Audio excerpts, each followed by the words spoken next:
pasamos estos movimientos. Por eso le pusimos como subtítulo cinemática de la columna.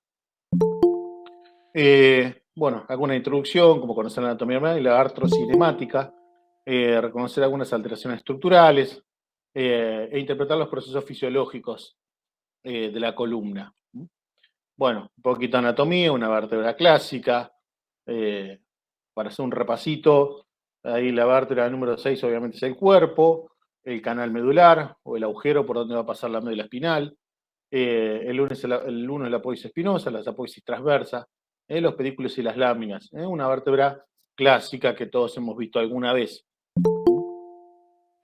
Vértebras por ahí no más tan clásicas, las vértebras primeras, el atlas y el axis, acá vemos por ahí sus variantes, los agujeros transversarios, las apófisis transversas, el arco posterior, también muy pequeño, una espina bífida, las masas laterales, y el cuerpo que no es tan voluminoso, para hacer un repasito.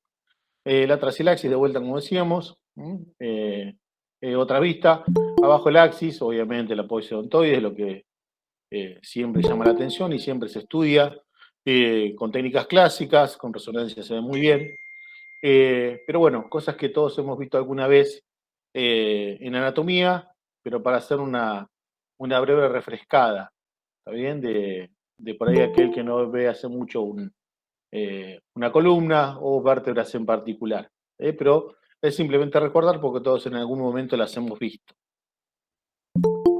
Otro repasito, por ahí para después cuando nos adentremos un poquito más en la parte más fisiológica de la columna, lo que se ve en amarillo ahí es la propia médula espinal, ¿está bien? Y ahí lo que vemos son las tres meninges, la pía madre, la aracnoides y la dura madre, que es la masa externa, y los espacios que existen entre ellos. Para recordar un poquito también la anatomía con un dibujito. Acá un dibujito un poco más real para hablar un poquito del canal medular, ¿bien? Y sus límites, que es importante después cuando veamos un poquito los movimientos de la columna. Los límites del canal medular, obviamente hacia adelante tenemos los cuerpos vertebrales y los discos intervertebrales, ¿bien? Hacia los lados tenemos los pedículos y hacia atrás tenemos las láminas y la apófisis espinosa, por supuesto, que ahí se ve un corte transversal, el límite del canal central o del canal medular. Los famosos agujeros de conjunción, que también los vamos a mencionar a lo largo de la charla, por supuesto, que también los hemos visto tantas veces hemos hecho las oblicuas. Los límites de los agujeros de conjunción, obviamente, el cuerpo y el disco, el pedículo, la apófisis articular y obviamente el otro pedículo. Después vamos a ver algunas particularidades de los agujeros de conjunción, porque los agujeros de conjunción varían su calibre, varían su tamaño. Y vamos a ver en qué movimientos podemos llegar a ver cuándo estos agujeros cambian de calibre. Y obviamente el contenido, el power de raíz nerviosa, de nerviosa dorsal, las arterias y venas. Lo importante es saber de los agujeros de conjunción que van a salir los nervios espinales. Dos anteriores y dos posteriores, sensitivos y motores, los anteriores, los sensitivos posteriores. Igualmente ahora vamos a hacer unos dibujitos que están un poco más claritos para hacer un repasito. Bueno, columna. Funciones de la columna, el origen de la columna. La columna vertebral se origina muy rápidamente. Si tenemos que hacer una breve introducción desde el origen de la columna, tenemos que hablar de los tres tejidos originarios, que son el endodermo, el ectodermo y el mesodermo. De esos tres tejidos de origen embrionario, la columna se va a originar a partir del mesodermo, del tejido medio. Esto ocurre relativamente rápido, es decir, ya más o menos a la altura de la entrada a la segunda semana de gestación, empieza un esbozo. A partir del, como dijimos, del mesodermo, se origina un canal que posteriormente va a dar origen a la columna. Esta estructura que surge del mesodermo se le da el nombre de notocordio. El notocordio es el que se va a continuar y va a dar origen al sistema nervioso central y a la médula espinal. Notocordio deriva de notocorda, o también algunos lo usan como un sinónimo.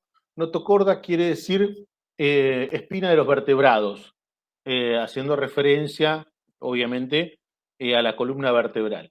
Es decir, que la columna se origina relativamente rápida, obviamente porque viene acompañado del desarrollo del sistema nervioso central y obviamente va a contener aparte el sistema nervioso periférico. De ahí de la importancia del desarrollo de la columna vertebral. Las funciones de la columna vertebral, si uno tiene que remontar a las funciones básicas de la columna vertebral, uno puede encontrar dos funciones básicas.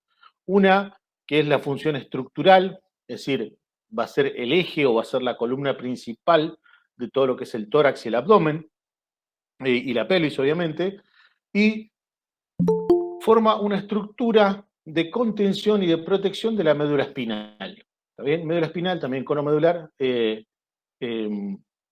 terminando hacia abajo con la cola de caballo. La función estructural de la columna es muy importante, ahora la vamos a ver, pero tenemos que remarcar algunas cuestiones particulares de la columna. La columna, como estructura, como ente, es extremadamente complejo. Obviamente, algunas columnas más complejas que la otra. Las que más vemos, la columna cervical y obviamente la columna lumbar. Por una cuestión de frecuencia de solicitud, por una cuestión de frecuencia de patología y de anomalías. Son por ahí las más solicitadas. Yo, cuando me puse a armar algunos temas o a buscar algunas cuestiones particulares de la columna, cuando uno empieza a meter no terminas nunca porque es muy largo hablar de columna, porque lo podemos enfocar de un montón de lados, desde las técnicas, desde la anatomía en sí, desde la fisiología en sí, desde la postura, desde la cuestión del eje del cuerpo. Es decir, hay muchos puntos para abordar la columna. Y aún más que tenemos diferencias entre la columna cervical, la columna dorsal, la columna lumbar y la sacra o la lumbosacra. Yo lo que hice por una cuestión de frecuencia y por una cuestión de rutina, elegí la columna lumbar. Creo que es la más solicitada, y si no es la más solicitada, está ahí cerquita con la columna cervical, pero sí tiene muchos procesos fisiopatológicos que todos nosotros escuchamos alguna vez. Entonces, le abarqué esta columna para hablar de sus movimientos y de su anatomía particular. ¿Está bien? Su anatomía particular por ser las más voluminosas y porque son las que soportan más carga. Y son las que distribuyen más tensiones. Vamos a hablar un poquito cómo es que la columna lumbar soporta tensiones y las distribuye, ¿está bien? A lo largo de la pelvis. Es por eso que casi todo el resto de la charla por ahí va a ser más enfocado, si bien es columna, en particular la columna lumbar. ¿Está bien? Bueno, estuvimos hablando que tiene función estructural, que tiene funciones de protección de la médula espinal, obviamente, función importante. Tiene funciones de anclaje, vamos a hablar de eso también. En particular la columna baja, la columna sacra, por ahí también tiene muchas funciones de anclaje, con el filum terminal. Vamos a hablar un poquito cómo es eso del anclaje. Y obviamente forma parte del eje de la bipedestación, es decir, los que nos mantiene erguidos, de los que nos diferencia de los animales que caminan en cuatro patas. Por eso puse estas cuatro cuestiones básicas: la función estructural, la función de protección de la médula, la función de anclaje y la función de bipedestación, como para darle una introducción a la charla y encaminarla por ese lado. Bueno, esto es un ultrasonido de, obviamente, de muy poquito tiempo de evolución, ¿está bien? Pero ya se puede observar muy bien ahí la columna, ¿está bien? Muy poquito tiempo, igualmente ya se puede ver. Esta imagen me gustó mucho, también la dejé. Y uno puede comparar ahí lo que es 1 centímetro para ver de lo que es todo el tamaño, ¿está bien? O sea que esto no tendrá más de 6 centímetros más o menos, 7 centímetros, haciendo el cálculo así groseramente. Y si lo llevamos a una tabla del desarrollo en cuanto al tamaño, diríamos que estamos hablando de un embarazo de unas 12 semanas, 11 semanas, por ahí no se llegaría al primer trimestre. ¿Está bien? Y miren, o sea, no, todavía no llegamos al primer trimestre de embarazo y miren qué bien se ve la médula espinal. ¿Está bien? Ahí está el detallecito y se ve muy, muy, muy bien. Por eso hablábamos de ya que desde etapas iniciales se desarrolla muy bien la columna. Acá se ve en forma casi perfecta. Obviamente el método de imágenes es maravilloso, pero miren qué bien se ve la columna, dando algunas vértebras. Ahí pone C0 porque es la articulación de los cóndilos eh, temporales. Bueno, volviendo un repasito, ya acá por ahí con una imagen tomográfica, de algunas partes para aquel por ahí que no está muy avesado con la tomografía de la columna o nunca vio o vio hace mucho, está bien haciendo un repasito. Esto es un corte axial, un corte alto de la columna cervical, donde alcanzamos a ver el atlas y la parte más elevada del axis, que es la apófisis odontoides.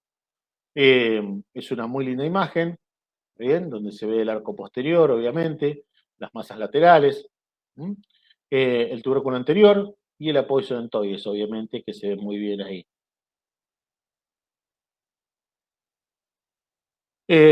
Obviamente, miren qué bien se ve la imagen, se parece muchísimo a la vértebra que, en forma real, una muy linda imagen, una muy lindo corte tomográfico, como decíamos antes, es una imagen de libro, es una imagen de libro, miren cómo se ve el conducto espinal, qué bien se ven los agujeros transversarios, se ve extremadamente bien, y la apófisis espinosa.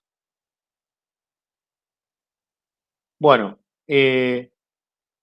dejé algunas imágenes, obviamente puse porque es lo que nos compete, y tenemos que hablar de algunas cuestiones como son las posiciones habituales.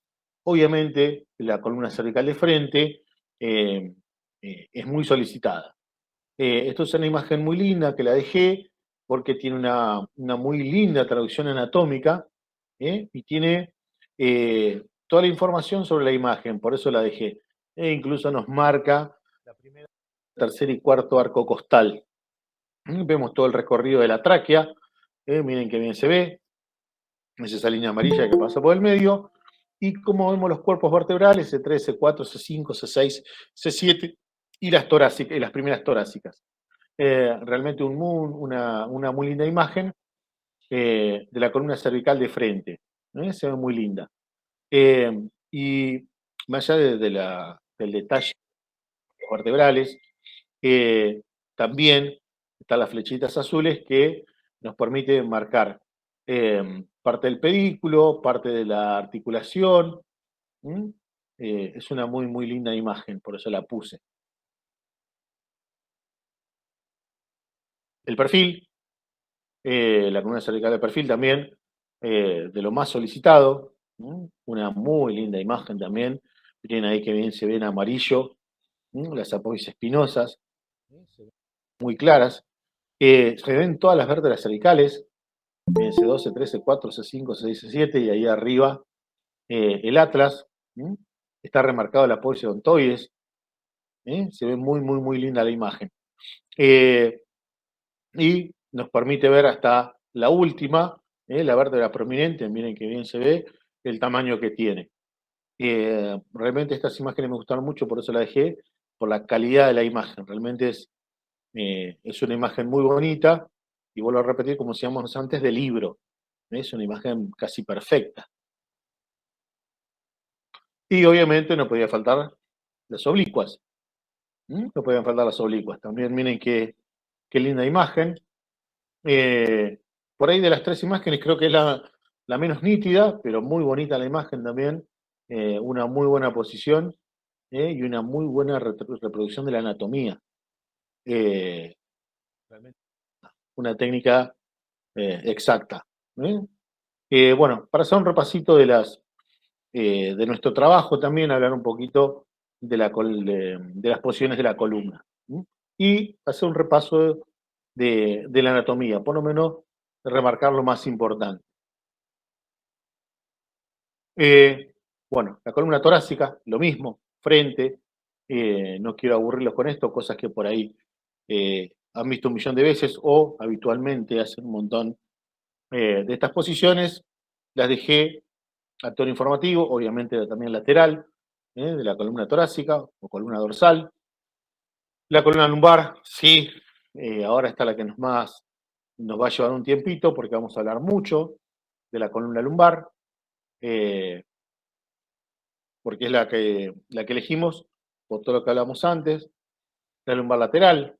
Me parece una ciencia sencilla y tiene su complejidad, hacer una buena columna lumbar o lumnosacra de perfil. Acá se ve también muy, muy linda. Y la oblicua. ¿eh? La oblicua, infaltable, con los famosos perritos de Madame Lachapelle que hemos visto un montón de veces. Ahora sí, esto que por ahí pasé un poco rápido, así, disculpe la palabra, en forma alocada, porque todos lo habrán visto, lo hemos escuchado, incluso en la formación, en la tecnicatura, la columna obviamente forma parte importante en cuanto al contenido de la carrera. Es por eso que esto fue un breve repasito, como para recordar un poquito la anatomía, las posiciones, la anatomía por tomografía, un breve introducción rápida y somera de generalidad de la columna. Y ahora sí vamos a hablar, esto que por ahí yo puse cinemática de la columna lumbar. Cinemática hace referencia al movimiento de la columna, y puse ahí unos puntitos, que son estos 7 que están acá, que vamos a hablar de la artrocinemática. Obviamente la artrocinemática hace referencia al movimiento articular, a cómo se mueven los cuerpos vertebrales, cómo está formada la columna, sus componentes, quién regula a la columna vertebral, o se autorregula, o se puede mover por sí sola sin relación o sin monitoreo del sistema nervioso central. Cómo está vascularizada, qué movimientos puede hacer. En general, vamos a ver que las columnas digo, dividiendo cervical, dorsal, lumbar o lumbosacra, tienen movimientos particulares. Por eso que la columna lumbar, por una cuestión de frecuencia, en cuanto a solicitudes, patologías y anomalías, porque si no, se hubiese hecho muy largo hablar de cinemática de toda la columna. Bueno, me estoy yendo un poco de tema, volviendo a la imagen del power. Los movimientos, la estabilidad y la transmisión de fuerzas. Cosas importantes de la columna dentro de sus funciones. Y haciendo la aclaración de que cuando hablamos de movimientos o cuando hablamos de la artrocinemática, la columna es una estructura muy flexible cuando trabaja en conjunto, que ahora vamos a ver un poquito más adelante. Pero cuando trabaja individualmente, separado por columnas, los movimientos no son tan grandes, no son tan amplios. ¿Bien? Es decir, puede lograr movimientos muy amplios cuando trabaja en conjunto. ¿Bien? Ahora, si dividimos columna por columna, los movimientos no son tan grandes. Bueno, vamos a pasar un poquito. Miren, hablando un poquito de la irrigación y de la inervación de la articulación. Eh, hemos visto montones de veces articulación de la columna. Lo que no hemos visto tantas veces es cómo se nutre la columna, cómo se nutre el cuerpo vertebral, cómo se nutren los discos intervertebrales, o cómo están inervados, cómo está inervado el cuerpo vertebral, cómo está inervado eh, el disco, cómo está inervado el núcleo pulposo, ¿está bien? O cómo se vasculariza o cómo se nutre el núcleo pulposo, ¿está bien? Que es la parte vital del disco intervertebral. Este es un muy lindo dibujito. Lo que vemos ahí en azul es la médula espinal, ¿bien? Y lo que emerge hacia los lados, obviamente, son los nervios espinales. La inervación del cuerpo vertebral, la inervación del cuerpo vertebral y del disco intervertebral pertenecen a las ramas de los nervios espinales, ¿bien? Ahora vamos a ver a un nervio en particular, que es el que inerva el disco. Tiene un nombre técnico o comúnmente se lo conoce como nervio de Luschka. Sí, el mismo Luschka que el de los agujeros del drenaje ventricular. Parece que Luschka anduvo por la columna también, como Pacchioni, que estuvo por todos lados. Bueno, el nervio de Luschka, que es rama de los nervios espinales, va a inervar al disco intervertebral. Miren, qué linda imagen también. La columna lumbar, bien, miren la aorta, que bien se ve. Lo que se ve en amarillo ahí son las ramas. Primero arriba del ganglio y después como se ve las dos ramas. Bien, la rama anterior y la rama posterior. Tanto el disco intervertebral o el cuerpo lumbar están irrigados por las arterias lumbares, que son ramas directas de la aorta. Es decir, que la vértebra y el disco intervertebral se nutren a partir de las arterias lumbares, que son unos pequeños ramos que nacen de la cara posterior de la aorta. Estos ramos, ni bien salen de la cara posterior de la aorta, se plexiforman, es decir, dan muchas ramas chiquititas, ¿está bien? Que se anastomosan entre sí, ¿está bien? Y van a abordar a la vértebra. Y también al disco. El disco, en realidad, no tiene paquete vascular, sino que se nutre por difusión. Se nutre por difusión.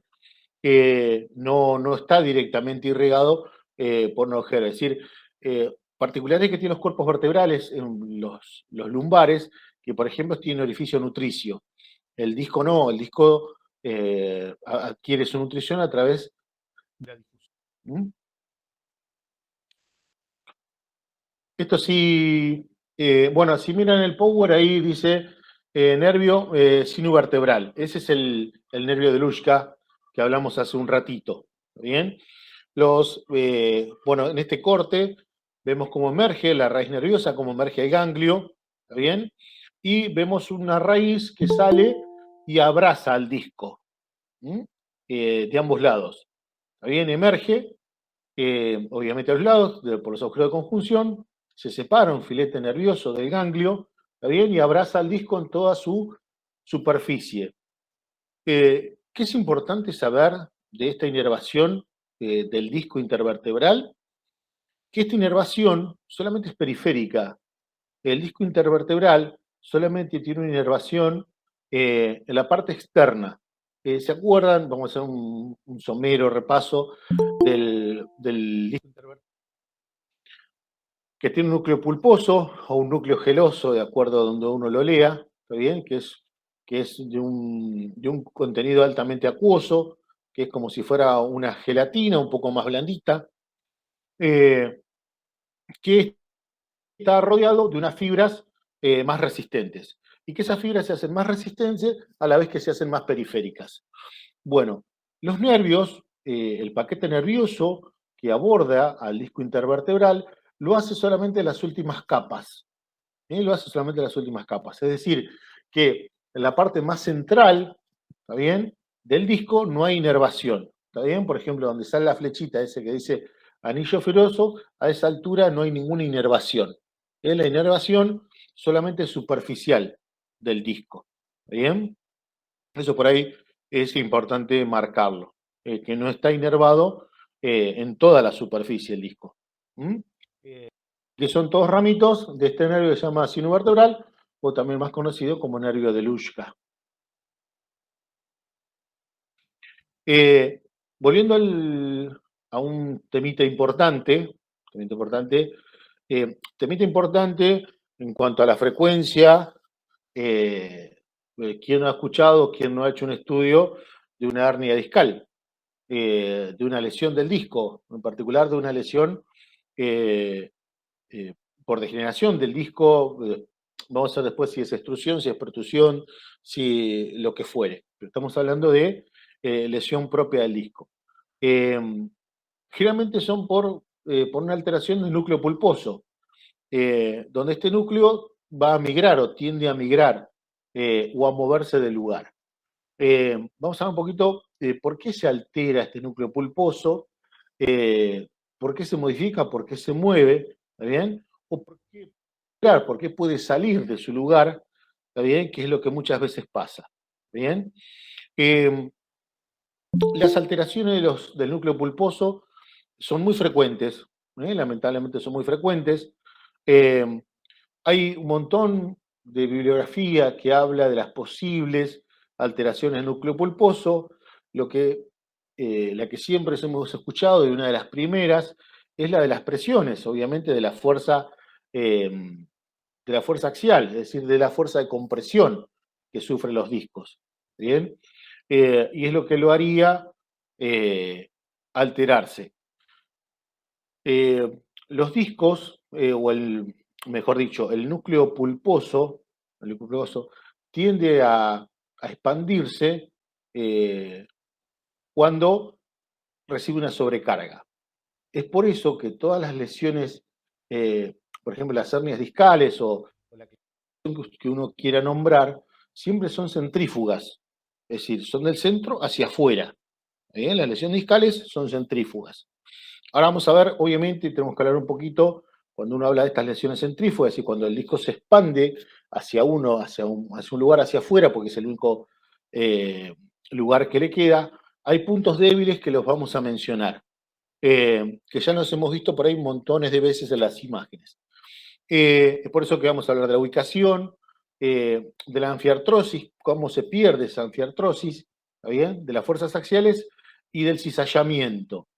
Una cosa importante que hay que saber es que la columna lumbar tiende a tener un movimiento hacia anterior en los cuerpos más inferiores, lo que se conoce como un cizallamiento. Es como si fuera una espondilolistesis fisiológica, ¿está bien? O sea, los cuerpos tienden a moverse, ¿está bien? Hacia anterior, lo que se conoce como cizallamiento. Es decir, que estas fuerzas también harían que el disco pierda su locación. ¿Está bien? Este cizallamiento se da en un porcentaje alto de la población, muy alto de la población. Es decir, que el disco no solamente sufre fuerzas axiales, es decir, de compresión, sino que también sufre una pseudo eh, movimiento hacia anterior. ¿Está bien? Lo que favorecería la alteración del disco. Ahí, ya que estamos hablando de ubicación, de la articulación en sí, hablamos un poquito de dolor. Las lesiones discales son representativas cuando el disco pone en compromiso una estructura vecina. Después vamos a ver si es foraminal, si es la clasificación que quieran, pero se pone en manifiesto la clínica, en particular el dolor o alguna alteración, cuando altera, irrita, comprime o injuria alguna estructura vecina.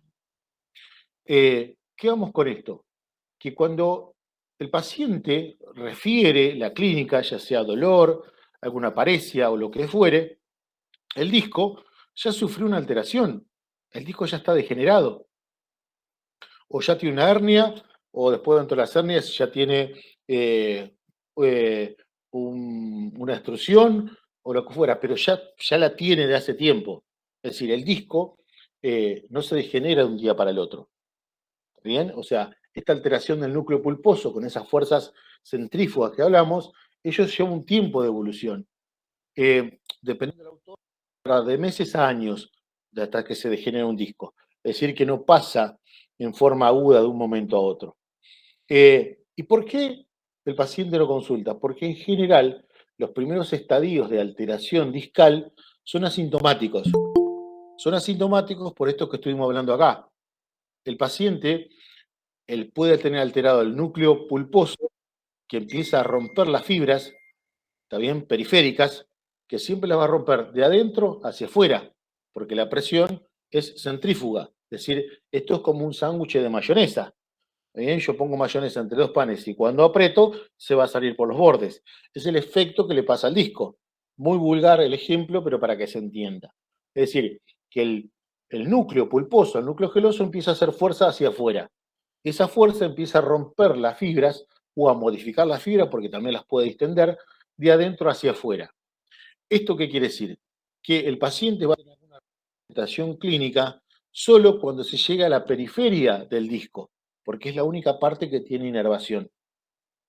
Es decir, que el dolor, ¿está bien? Va a tener una representación solo cuando esté alterado la mayor parte de las fibras que recubren al núcleo pulposo. ¿Está bien? Y muchas veces en la parte más anterior del núcleo, perdón, del disco intervertebral, es la parte menos inervada. Es la parte menos inervada. Es decir, que esa parte prácticamente no tiene transmisión nerviosa. ¿Está bien? Lo que no va a producir ningún dolor. Por ahí cosas a remarcar, es decir, que solo el paciente va a convocar o va a referir algo cuando el disco ya tenga una degeneración bastante avanzada, producto de esta inervación parcial que tiene y no en todo el cuerpo discal, no en toda la superficie discal. Acá, bueno, lo que hablábamos de las fuerzas centrífugas, siempre de adentro hacia afuera, ¿está bien? Es decir, que se van alterando, se van modificando esta cubierta que tiene el núcleo geloso o pulposo de adentro hacia afuera. Eh, en forma más frecuentes, obviamente, siempre en forma posteromedial, una de las ubicaciones más habituales que uno lo puede encontrar. Acá, un dibujito que es un poco rudimentario, pero muestra un poco las alteraciones del núcleo pulposo, cómo se va moviendo y cómo se va migrando.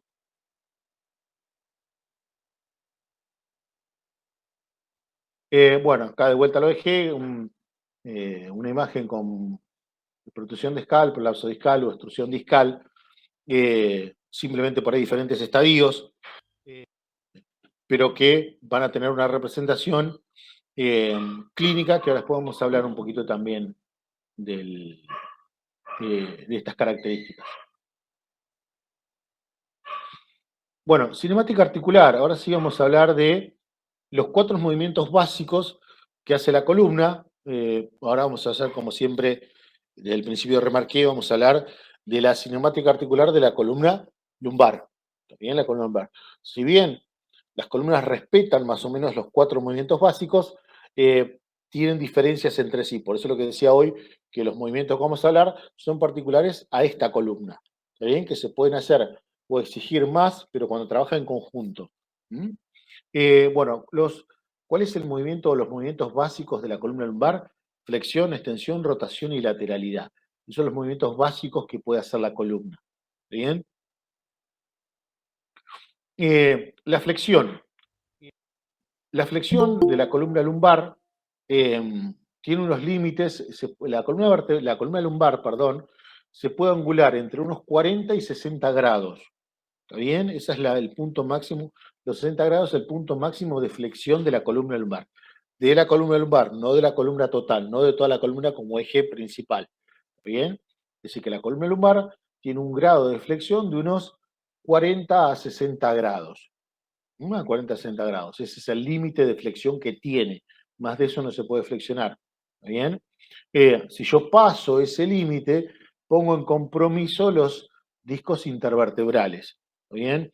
Cada vez que yo hago una flexión exigida, el disco tiende a migrar hacia posterior. ¿Está bien? Sufre una compresión anterior y el disco tiende a migrar hacia atrás. ¿Bien?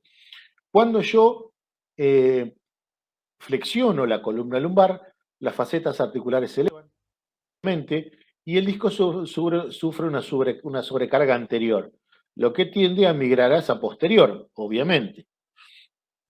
Y en este movimiento, en el cual las facetas se elevan ¿bien? Y hago una flexión exigida, los agujeros de conjunción aumentan de calibre. Es decir, cuando se flexiona la columna lumbar, los agujeros de conjunción aumentan su diámetro, se hacen más grandes. ¿En qué porcentaje? Entre un 10 y un 15% más grande.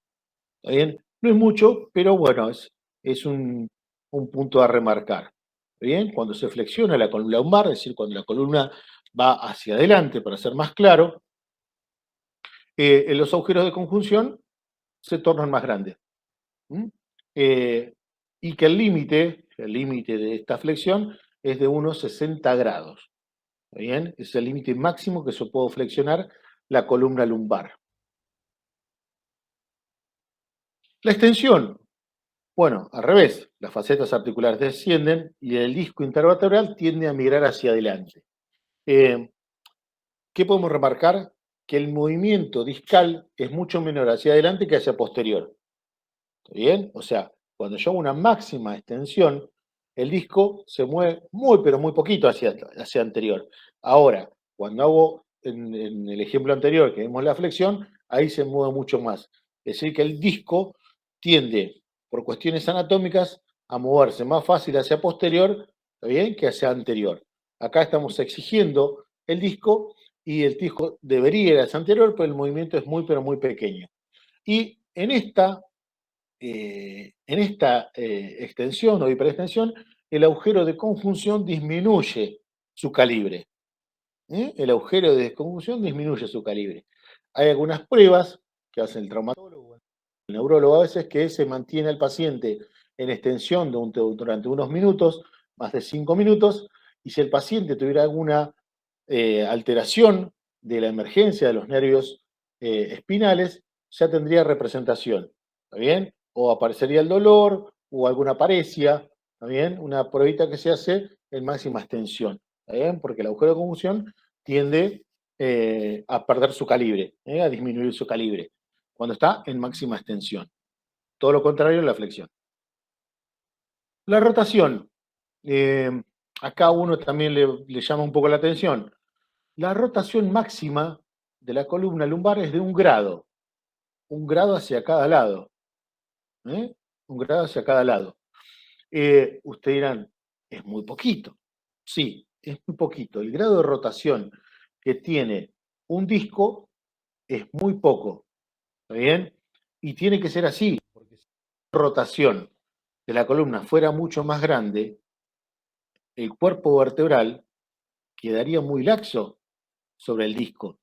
Es decir, que este límite es por una cuestión de la relación articular, porque no es este tipo de articulación de la columna no es diseñada para girar. ¿Está bien? No es el atlas y el axis.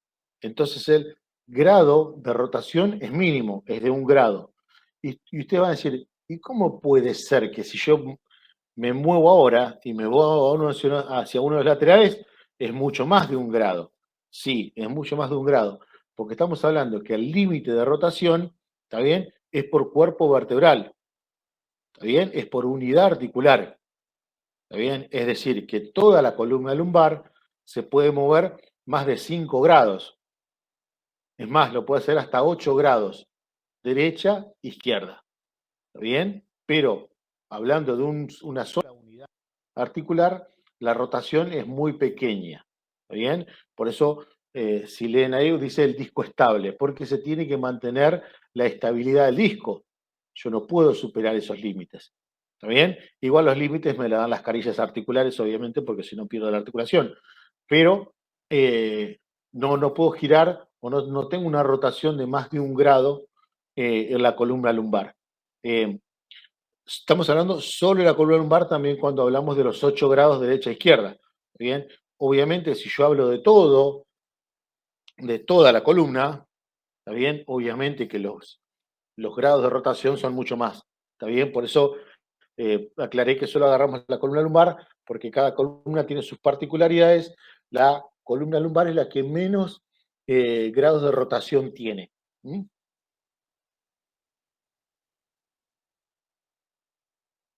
Eh, los movimientos de lateralidad. Los movimientos de lateralidad, eh, ¿cuánto se puede ir, o sea, cuánto puedo lateralizar la columna lumbar? Entre 20 y 35 grados hacia cada lado. También no es tan grande el movimiento que tengo. Máximo 35 grados del eje principal. Eso es todo lo que yo puedo mover la columna lumbar. ¿Está bien? Obviamente, dice, el agujero de conjunción disminuye del lado inclinado. Obviamente, si me inclino hacia la derecha, voy a comprimir la emergencia neuroespinal de ese lado. ¿Está bien? Ahora, cuando lo hago para el otro lado, obviamente que se va a agrandar. ¿Está bien? Siempre hacia el lado que lateralizo se pierde el diámetro del agujero de conjunción. Perdón, no se pierde, se disminuye. ¿Está bien? Y generalmente los movimientos de lateralidad no afectan al disco.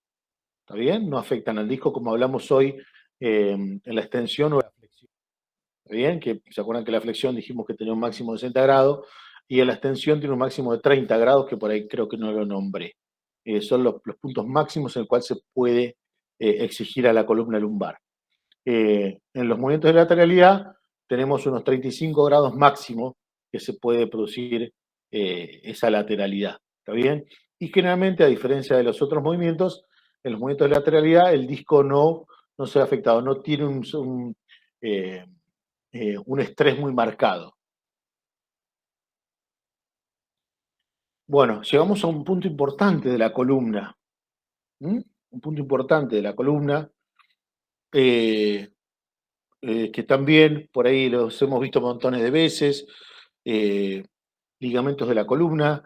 Para hacer un repasito, el ligamento longitudinal común anterior o el ligamento vertebral común anterior, como quieran llamarlos, es lo mismo. El ligamento longitudinal común posterior o ligamento vertebral común posterior, que es lo mismo. El ligamento amarillo, los ligamentos supraespinosos, los interespinosos, los interóseos, ¿está bien? Que son los ligamentos básicos que mantienen en relación a la columna. ¿Está bien? Esos 5 ligamentos son los que siempre hemos escuchado o los hemos visto, los hemos estudiado por algún método y más. ¿Qué tenemos que saber de esos ligamentos que los hemos visto montones de veces o por lo menos los hemos escuchado nombrar? ¿Está bien? Como importante es que no escucho hablar del ligamento longitudinal común anterior o el ligamento longitudinal común posterior, que también sirve de límite discal, o sea, para que el disco no migre. Por eso también tienen funciones importantes. Y hablando de la función de movimiento de la columna, o de sobrecarga o de sostén, los ligamentos no brindan sostén alguno. Ni el ligamento vertebral común anterior, ni el amarillo, ni los supraespinosos, ni los interespinosos o interóseos, como quieran llamarlos, no tienen función de sostén alguno. ¿Está bien? Son extremadamente lábiles para poder mantener semejante estructura ósea. ¿Está bien? Y tampoco soportan sobrecargas. ¿Está bien? Los ligamentos no soportan sobrecarga. ¿Está bien? Estos movimientos que estuvimos hablando recién, ¿está bien? De la hiperextensión o la hiperflexión o los movimientos de lateralidad o los movimientos de rotación o torsión, ¿está bien? No están limitados por estos ligamentos. Si yo no tuviera estructura asociada a la columna, fuera de estos ligamentos se romperían. No aguantan ningún exceso de movimiento, no aguantan ninguna sobrecarga, ¿bien? Ni ninguna extensión de la columna. Son extremadamente lábiles para poder hacerlo. ¿Bien? Entonces uno va a decir, ¿y entonces para qué están? Bueno, antes, ¿bien? Porque tienen funciones propioceptivas y tienen relaciones nerviosas. Que ahora vamos a ver. Función muy, pero muy importante. ¿Qué es la propiocepción? Es la capacidad que se tiene. Ariel, perdón Sí. tu interrupción, pero te quedan aproximadamente 10 minutitos, no más que eso, porque se va a cortar. Perfecto. Bueno, Perfecto, entonces voy a acelerar un poquito. Desde ya, muchísimas gracias por tu participación, ¿sí? Gracias, Fernando. Ahí acelero un cachito. Dale, avisarte. Gracias. Bueno, gracias, Fernando, que está apuntando, porque a veces que uno se pone a hablar y se pasa. La propiocepción es la capacidad que se tiene de comunicarle una estructura al sistema nervioso central dónde está y cómo está. Bueno, eso hacen los ligamentos que forman parte de la columna. Le comunican al neuroeje en qué posición está la columna, dónde está y para qué se está moviendo. Esa función tienen los ligamentos y tienen una relación nerviosa estrecha con las vías piramidales y extrapiramidales. Que ahora vamos a hacer una breve repasito de esto. Bueno, acá dejé para que uno vea los ligamentos, el ligamento longitudinal posterior, el ligamento longitudinal común anterior, ¿está bien? El ligamento amarillo, o ligamento flavo que dice ahí, el ligamento supraespinoso, ¿está bien? Y los interespinosos. Los ligamentos básicos de la columna. Los ligamentos ciliolumbares, que bueno, vamos a pasarlos, también es una estructura de anclaje de las últimas lumbares, que tienen sus particularidades también en el sexo. Pero bueno, esto sí, miren, la columna, hay que saber que es inherentemente inestable. Una vulgaridad, la columna es un yenga, ¿está bien? Que entre maderita y maderita tiene un disco, ¿está bien? Depende de estructuras que le aporten sostén. La no soporta más de 2 kilogramos, ¿está bien? Por eso es una estructura ósea que depende de anexos, ¿está bien? Y por sí misma no realiza movimientos. ¿De qué depende? De una estructura muscular, de la co-contracción muscular, de la fascia toracolumbar, de los sistemas sensorio-motrices y de la presión intraabdominal. ¿Bien? La co-contracción muscular es la contracción simultánea de músculos agonistas y antagonistas, lo que le dan una rigidez, ¿está bien? Y lo que forma parte de la bipedestación. Por eso nos mantiene erectos. La presión intraabdominal, ¿está bien? La fuerza de la presión intraabdominal o fenómeno de Valsalva hace que la presionista mantenga la columna erguida, porque le hace fuerza hacia posterior. ¿Está bien? La fascia toracolumbar, que hay muchísimo para hablar, perdón porque se me hizo bastante largo, pero saber que hay una estructura que es la fascia toracolumbar, que es una fascia fibrosa, gruesa, que recubre a ciertos músculos, que lo que hace erecta y tensa la columna lumbar, la mantiene erguida, que es esto que está acá. Y se adentra en ciertos músculos, que esos que están ahí. El psoas, el cuadrado lumbar y los músculos erectores son los que le dan fuerza y movimiento a la columna. De por sí, la columna sola no lo puede hacer. ¿Está bien? Una imagen de resonancia. Y vías de conducción. ¿Cómo se mueve la columna? ¿Y por qué se mueve la columna? Por una inervación o una información de los músculos perivertebrales. ¿Está bien? En particular, de la columna lumbar, vamos a hacer mención, para no hacerlo tan largo, el psoas, cuadrados lumbares y los músculos erectores, conjuntamente con el resto de los músculos paraespinales. ¿Está bien? Estos músculos, ¿está bien?